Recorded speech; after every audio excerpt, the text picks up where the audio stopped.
Bonjour chers amis de la francophonie et vous amis qui n'êtes pas encore devenus chrétiens. Si jamais il t'arrive à tomber sur ce message, ce ne serait pas du hasard, ce serait voulu par le Seigneur. Souvent tu t'es posé la question, est-ce que c'est possible de connaître Dieu? En effet, Dieu ne se connaît pas comme une connaissance intellectuelle, universitaire. Dieu se révèle. Car lui-même il a dit, je suis plus proche de toi. Dieu n'est pas loin de ton cœur, il est comme l'air que tu respires, l'eau que tu bois. Il suffisait que tu ouvres ton cœur pour le connaître, pour qu'il s'approche de toi. Parce que la Bible dit dans le livre de Jérémie, chapitre 29, verset 13, que je me laisserai trouver par celui ou celle qui me cherche, mais qui me cherche de tout cœur. Dieu n'est pas loin de chacun d'entre nous. Il est là proche, comme l'air que nous respirons, l'ai-je dit.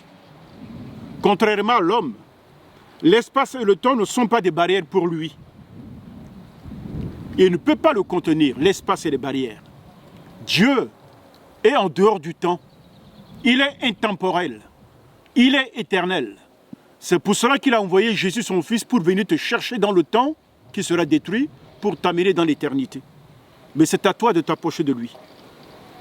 Qu'est-ce qui fait obstacle à ce que quelqu'un ne puisse pas connaître Dieu comme il aurait voulu?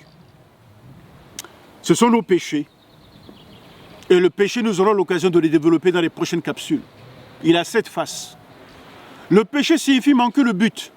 C'est que Dieu t'a créé pour un but bien précis. Mais à cause de la désobéissance, ce but que Dieu a établi pour ta vie a été détourné. C'est ce qu'on appelle le péché. Et elle se manifeste au travers de nous par tous les défauts que nous pouvons accumuler. Mais en réalité, le vrai péché, au sens du mot, c'est de refuser de saisir la main de Dieu. C'est de refuser d'accepter l'amour que Dieu te propose. Alors la Bible exprime une chose qui te permet de revenir vers celui qui a été ton créateur. On dit souvent que le bœuf connaît son maître, l'âne connaît celui qui est son maître. Mais parfois, l'être humain ne connaît pas qui est son créateur. Et je peux te dire, cher ami, que ce n'est pas un produit du hasard que tu représentes sur la terre. Tu n'es pas le produit d'une évolution, mais tu es l'œuvre de la création. Car la Bible a dit que Dieu a créé l'homme à son image et à sa ressemblance. Et toi, tu as la ressemblance de Dieu. Et c'est que tu as une dimension de l'éternité. C'est pourquoi Saint Augustin dit que dans le cœur de l'homme, il y a un vide que rien ne peut combler. Ni les plaisirs de ce monde, ni les acquisitions matérielles ne peuvent te combler. Voyez-vous, ceux qui sont les plus riches, ceux qui sont les plus malheureux. Et ce qui peut combler ton cœur, c'est la présence de Dieu. Car l'homme est fait pour être avec Dieu. Tu es une des créatures les plus absolues que Dieu a créées. Tu es au-dessus de tout ce que Dieu a établi. Dieu a créé le règne animal. Il a créé le règne végétal. Le végétal n'est pas comme un animal. L'animal a un corps et il a une âme. Mais l'être humain a également un corps, une âme et un esprit.